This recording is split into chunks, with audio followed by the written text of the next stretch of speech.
saya bertutur atau bercerita tentang sebuah dongeng. Cerita ini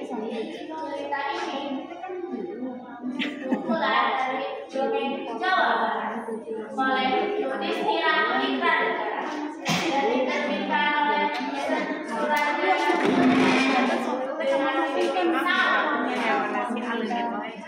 pada zaman dahulu hiduplah seorang Hanas mama kantosan ibu buang kontol tapi itu mendingnya ya untuk tulisan kamu jadi salah kamu sebenarnya kami ya nama yang takutnya mama pilih cuma dia sampai sama ya nggak gini ya cuman bisa ngerasain tanya pengalaman modusnya jadi larian dan mana itu kamu tadi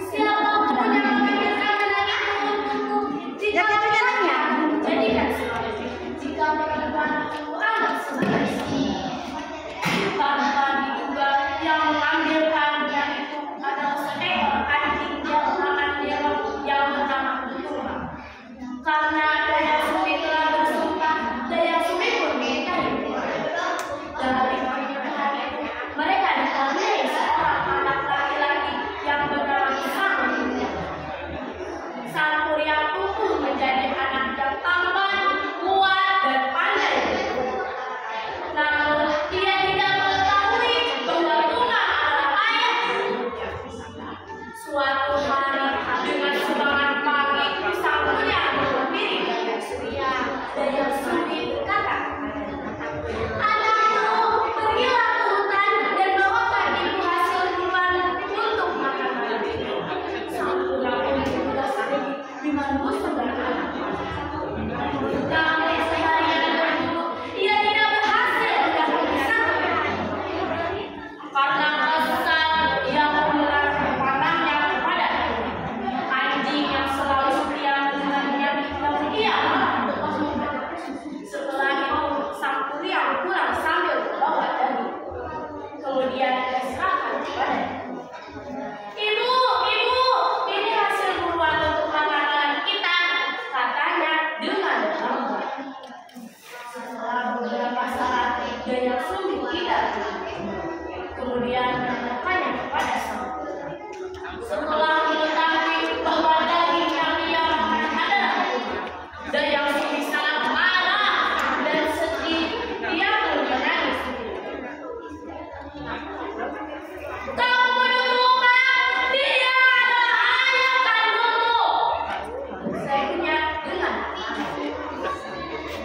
dia sangat kecil, tetapi sambil bisa berkata apa-apa, Daya Sumi mengambil seekor kayu dan memukul kepala Sangkuriang hingga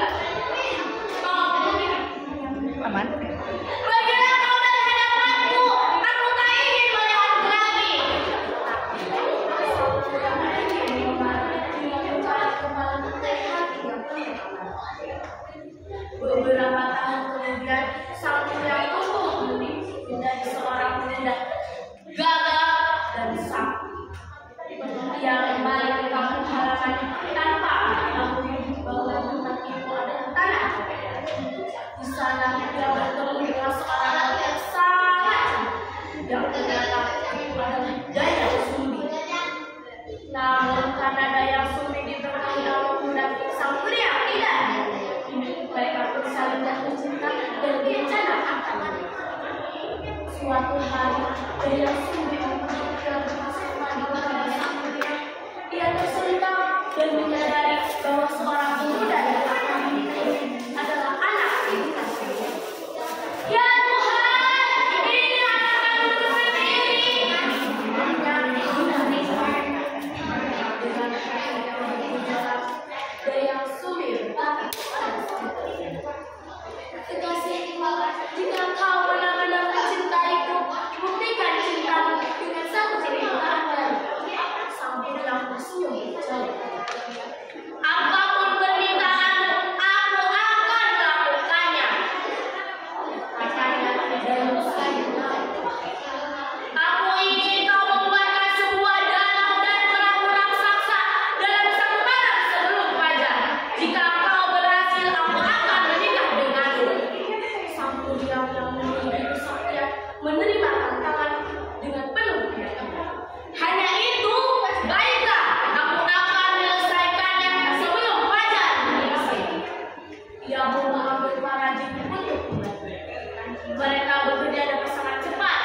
dalam waktu singkat sungai mulai berjalan untuk membuatnya.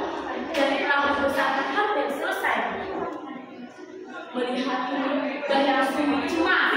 Ia tahu jika saat sedang berhasrat dia harus menikah. Aku tidak bisa membiarkan ini terjadi. Aku harus mengagalkan usahanya. Ia pun berpikir keras bagaimana untuk mengagalkan kerjaan seperti itu. Dengan kecerdikannya, akhirnya Dayang Sumi menemukan cara. Ia memukul-mukul sempani, kemudian mendapat terbangun. Memukul-mukul sempani, kemudian Dayang Sumi membentangkan kayu laki-laki ke arah langit sehingga tampak cahaya fajar. Ayam-ayam mulai berkokok dan para anak masih segera mengira melihat sang mulia sangat marah. Tidak, ini tidak mungkin. Aku telah ditipu.